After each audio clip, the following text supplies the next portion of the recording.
오늘 본문 32절 보겠습니다. 자기 아들을 아끼지 아니하시고 우리 모든 사람을 위하여 내어주시니가 어찌 그 아들과 함께 모든 것을 우리에게 주시지 아니하겠느냐.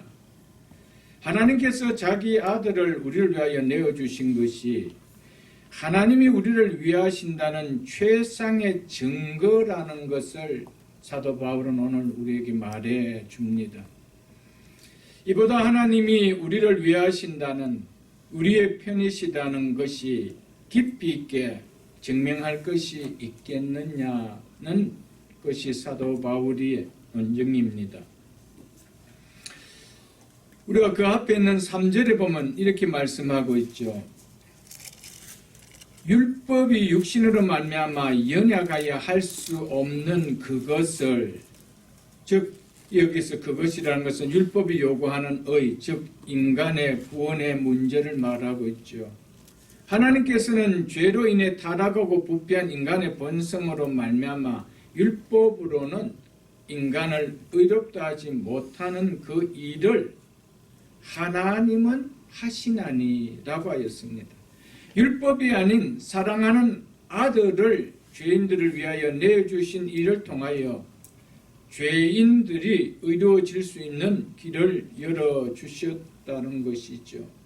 그래서 곧 죄로 말미암아 자기 아들을 죄 있는 육신의 모양으로 보내어, 누구를 위해서요? 우리를 위하여 보내어 육신의 죄를 정하사, 이 말은 그 육체에서 죄를 심판하신다는 것을 말하죠.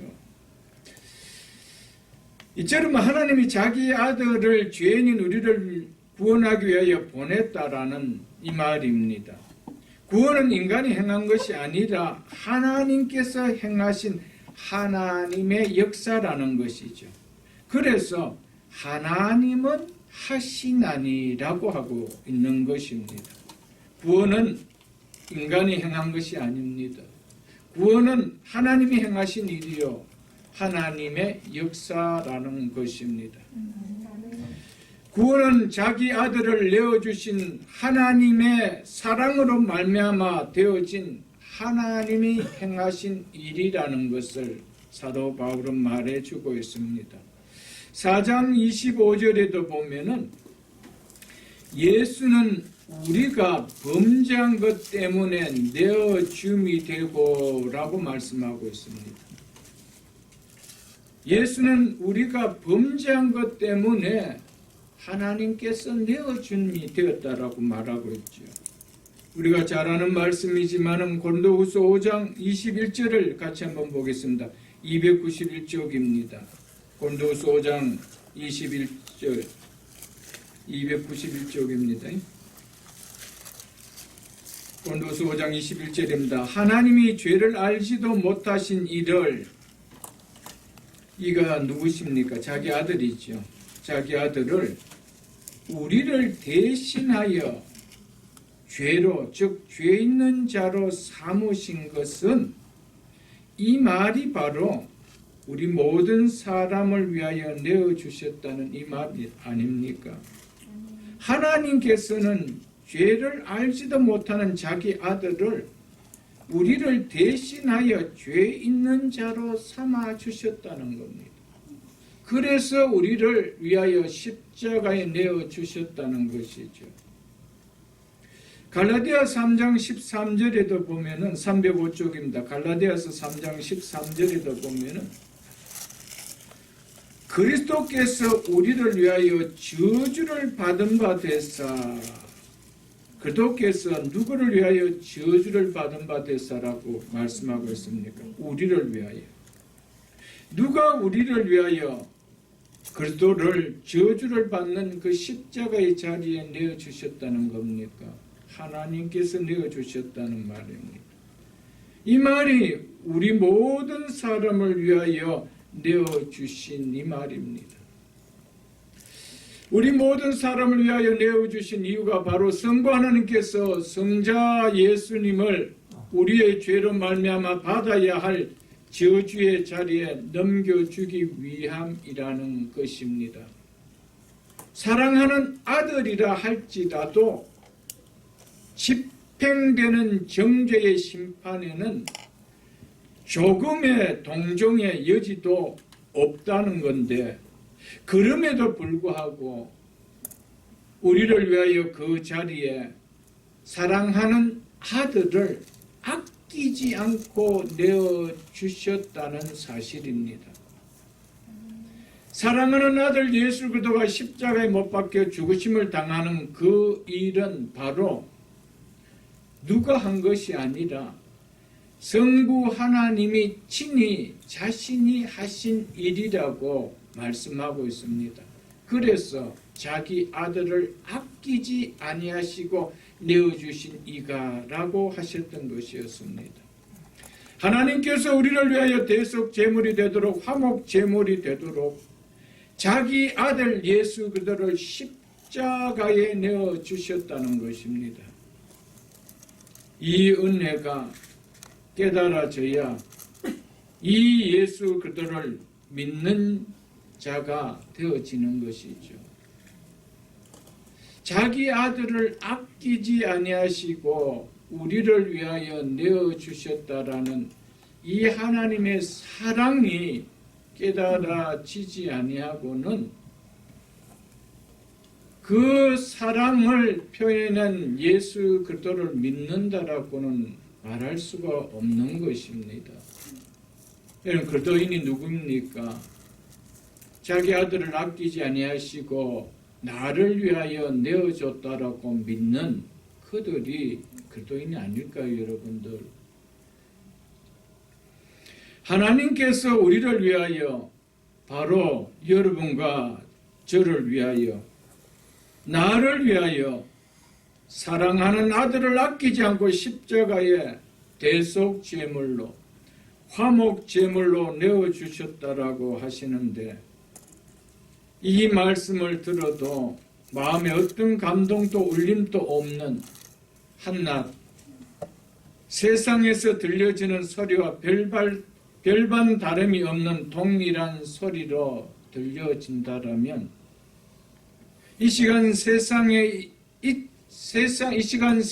있는 믿지 않는 사람들과 무엇이 다를 바가 있을까요?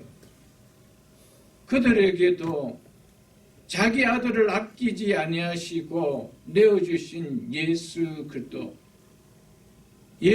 그리스도께서 날 구원하시기 위하여 사랑하는 독생자를 내어주셨다라고 이야기해도 아무런 반응이 없습니다. 어떤 마음에 울림도 감동도 일어나지 않습니다. 예배 자리에 앉아서 이 말씀을 듣는데 자기 아들을 아끼지 아니하시고 나를 위하여 내어주셨다는 이 메시지에 어떤 울림도 감동도 오지 않는다라면 그들과 다를 바가 뭐가 있겠어요, 여러분들? 구원받은 백성들은 이 말씀이 들릴 때마다 가슴에 울림이 있는 거예요. 이것이 그리스도인이에요. 이것이 내 속에 성령이 있다라는 확실한 증거 아니겠어요, 여러분들? 나와는 아무런 관계가 없는 사랑하는 부하들을 구하기 위하여 자신의 몸을 수류탄 위에 던졌던 강제구 소령의 이야기만 들어도 가슴에 감동이 있고 울림이 있는데, 하나님과 원수된 날 구원하시기 위하여 사랑하는 독생자를 내가 당해야 할 죄의 형벌을 대신 당하게 해주시기 위하여 십자가에 내어주셨다라는 소식 앞에 아무런 감동도 마음에 어떤 울림도 없는데 그 예수를 믿음으로 구원 얻었다라고 감히 말할 수 있을 거예요? 저는 없다라고 봅니다. 그건 성경의 이야기입니다. 오래된 연세가 드신 분들은 아실 겁니다. 강제구 소령이 누군지. 자기 부하들을 살리기 위하여 던져진 수리탄 위에 자기 몸을 던졌던 사람이었습니다. 지휘관이었습니다. 그 이야기를 들을 때 얼마나 많이 어렸을 때 울기도 하고 그랬지 않습니까?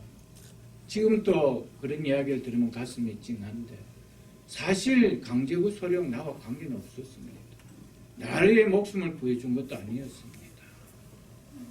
그런데 나와 직접 관계가 있는, 나와 원수되었던 나를 구원하기 위하여 하나밖에 없는 독생자 예수 그들을 그것도 아낌없이 내어주셨다라는데 그런 감동 없이 그 예수를 내가 믿어 구원을 얻었다라고 말할 수 있을 거예요.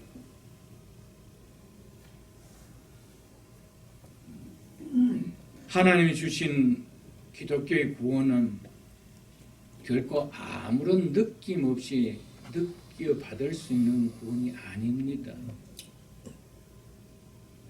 성경에서 말하는 기독교의 구원은 복음으로 누려지는 구원입니다. 기쁨이라는 감동이 일어나서 누려지는 구원이다 이 말이에요. 여러분은 하나님께서 원수되었던 나를 내가 받아야 할 죄의 형벌을 독생자 예수 그리스도에게 아낌없이 쏟아붓고 나를 구원해 주셨다는 이 사실 앞에 어떤 감동이 없습니까? 어떤 울림도 없습니까? 그리고 그 유 예수를 내가 믿음으로 구원을 받았다라고 이야기할 수 있을까요, 여러분? 사랑하는 성도 여러분, 울림이 있고도 눈물이 있고도 남는 구원의 이야기가 십자가의 이야기예요. 우리를 구원해 주신 아버지의 사랑의 이야기예요. 여러분, 우리의 신앙들이 아무런 감동이 없는, 어떤 소식을 들어도 움직임이 없는 영이 죽은 신앙이 되지 않기를 축복합니다. 아멘.